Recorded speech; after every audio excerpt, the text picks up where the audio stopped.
15,000 food packets distribute చేశాం ఈ 10 రోజుల్లో.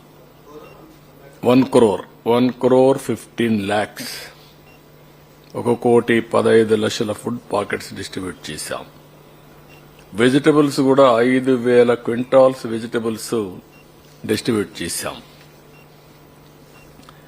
వాటర్ అయితే మామూలు ఇది కాదు, ఎన్ని ట్యాంకర్లు పెట్టాం అన్ని పెట్టాం. మళ్లీ వార్ ఫుటింగ్ లో కనెక్షన్స్ కూడా ఇప్పించాం. సివిల్ సప్లైస్ కూడా 2,45,000 మందికి డిస్ట్రిబ్యూట్ చేశాం. ఫైర్ డిపార్ట్మెంట్ అయితే నేను చెప్పాను, దగ్గర 75,000 హౌసెస్ క్లీన్ చేశారు. నాట్ 1 or 2, 75,000 ఇండ్లు క్లీన్ చేసి దగ్గర 330 కిలోమీటర్ల రోడ్లన్నీ క్లీన్ చేశారు. ఇది ఒక మెహత్ ఎక్సర్సైజ్ కింద ఇది చేశాం. ఇంకొక పక్కన శానిటేషన్ అయితే దగ్గర 20,000 మెట్రిక్ టన్స్ గార్బేజ్ తీశాం.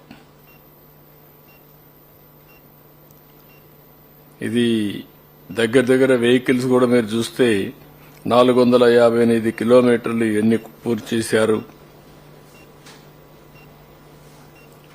ఇంకొక పక్క మెడికల్ అయితే 2,03,000 మందికి ట్రీట్మెంట్ ఇచ్చారు. With in record time 2,50,000 connections పునరుద్ధరించాం. 122 బోట్లు ఉపయోగించాం. 150 డ్రోన్స్ చెప్పాను. 1,25,000 మందికి ఫుడ్ పాకెట్స్ ఇవ్వగలిగాం. ఈ అనుభవంతో ఇప్పుడు ఎప్పుడైనా సరే రేపు ఇలాంటి వరదలు వస్తే ప్రోగ్రామింగ్ చేయగలిగితే నేరుగా ఫుడ్ పాకెట్స్ అన్ని ఆటోమేటిక్ గా వాళ్ళ బిల్డింగ్ మీదకి పంపించేస్తాం. ఇంకా ఆ ప్రాబ్లం ఉండదు. అంటే ఒక న్యూ ఇన్నోవేషన్ కు దారి తీసింది. కనీసం ఫుడ్, వాటర్, మెడిసిన్ ఎవరికి కావాలన్నా మనం పంపించే పరిస్థితి వస్తుంది. That also will do it. 47 డెత్లు జరిగాయి. ఇవన్నీ కూడా చేసిన తర్వాత ఈరోజు మీరు చూస్తే మొట్టమొదటిసారిగా నేను చాలాసార్లు సీఎం రిలీఫ్ కూడా అనౌన్స్ చేసేవాళ్ళం. ఫస్ట్ టైం ఈ రోజుటికి 400 కోట్ల రూపాయలు సీఎం రిలీఫ్ కి డబ్బులు వచ్చింది. దాతల్ని మనస్ఫూర్తిగా అభినందిస్తున్నా, వాళ్లకు పాదాభివందనం చేస్తున్నా. ఎందుకు ఈ మాట చెప్తున్నానంటే ఒక స్ఫూర్తి. వాళ్ళు ఇచ్చిన డబ్బులు కాదు, వాళ్ళు చూపించిన చొరవ, వాళ్ళు ఏ విధంగా ఈ యొక్క సమస్య పైన మానవతా దృక్పథంతో స్పందించారంటే వీల్ చైర్లో వచ్చి డబ్బులు ఇచ్చారు. ఇంట్లో వాళ్ళ సహాయంతో వచ్చి డబ్బులు ఇచ్చారు. అమెరికాలో పనిచేసే వాళ్ళు ఇంటి వాళ్ళకి చెప్పి మీరు డైరెక్ట్ గా నేరుగా తీసుకుపోయి డబ్బులు ఇమ్మని చెప్పి వచ్చారు. ఇంట్లో కొంతమంది నడవలేకపోతే నువ్వే వెళ్లి నా పేరు చెప్పి ఇమ్మని చెప్పి చెక్కులు పంపించారు. ఇది ఒక వినూత్నమైన అనుభవం. అది ఒకరిని కాదు, చిన్న పెద్ద అని కాదు, పిల్లలు చదువుకుంటూ 5 రూపాయలు 10 రూపాయలు కలెక్ట్ చేసి ఓ స్కూల్కి ఎంత కలెక్ట్ చేసి తీసుకొచ్చారు ఉండి మారిగా పెట్టి. నేను అడిగాను వాళ్ళని, ఏంటంటే ఈ విపత్తు వచ్చినప్పుడు నేను కూడా నా సాటి ప్రజలకు ఇబ్బంది వచ్చినప్పుడు సహాయపడాలని చేశామని చెప్పి అన్నారు. వాళ్ళ కిడ్డీ బ్యాంక్ పిల్లలు దాచుకున్న డబ్బులన్నీ ఇచ్చేశారు.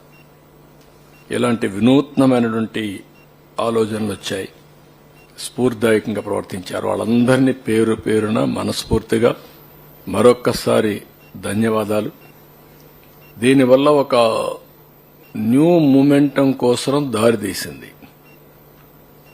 ఎలాంటి విపత్తు అయినా సరే మనం గాని సంఘటితంగా ఎదుర్కొంటే ఏదైనా చేయగలుగుతాం అనే ఒక నమ్మకాన్ని ఇచ్చారు. జరిగింది 7,600 కోట్ల రూపాయలు నష్టం.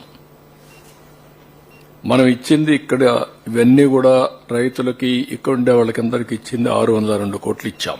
ఈ రోజు రిలీజ్ చేస్తాం. ఇంకా కొంత అటు ఇటు అవుతుంది. కానీ 400 కోట్ల రూపాయలు దీంట్లో దాతలే ఇవ్వగలిగారనేది ఒక హిస్టారికల్. మొత్తం మన దగ్గర ఉండే డబ్బులన్నీ కూడా ఈరోజు రాష్ట్రంలో ప్రజలు కూడా అర్థమైంది. గవర్నమెంట్ ఒకటే కాదు, గడిచిన 5 సంవత్సరాల్లో ఈ గడిచిన పాలకులు చేసినటువంటి దోపిడీ గాని, విధ్వంసం గాని, ఖజానా ఖాళీ అయిపోవడం గాని అన్ని కూడా చూసిన తర్వాత వాళ్లే స్వచ్ఛందంగా ముందుకు వచ్చే పరిస్థితికి వచ్చారు. అదే మరి ఇంకొక పక్కన మీరు చూస్తే ఎప్పుడు చరిత్రలో కని విని ఎనుగరండి ప్యాకేజ్ ఇచ్చాం. ఆర్థిక వెసులుబాటు లేదు, కానీ కేంద్రంలో ఉండే డిజాస్టర్ ఫండ్ కూడా వాళ్ళు ఇచ్చే డబ్బులు కూడా అద్దులున్నాయి.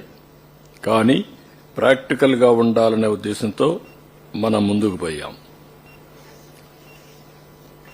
ఉద్హూద్, తిత్లీ దానికంటే కూడా ఇది బెటర్, ఇది ఇచ్చాం. జీవో నెంబర్ 12 రిలీజ్ చేశాం. 16 జిల్లాలు ఎఫెక్ట్ అయినాయి. 16 జిల్లాలకు కూడా ఒకే రోజున రిలీఫ్ ఇస్తున్నాం. ఈరోజు ఈ రిలీఫ్ లో మీరు చూస్తే మొత్తం జరిగినది మీరు చూసినప్పుడు 905 గ్రామాలు, 227 మండలాలు, 16 జిల్లాలు, బాధితులు రఫ్గా 12 లక్షల మంది. అందులో నష్టం జరిగి నష్టపరిహారం ఇచ్చేది 4 లక్షల మంది. ఇంకొక పక్కన మొత్తం ఈ సీక్వెన్స్ లో చనిపోయిన వాళ్ళు 74, ముందు చెప్పింది ఇక్కడ చనిపోయిన వాళ్ళు మొత్తం చనిపోయిన వాళ్ళు 74, 5 లక్షల మంది వారికి ఇచ్చాం. చనిపోయిన పశు సంపద 1562. రాష్ట్రం మొత్తం మునిగిన ఇండ్లు 1,18,070. పరిహారం 215 కోట్లు. విజయవాడ మొత్తం ముంపు నివాసాలు 78,558. పూర్తిగా మునిగి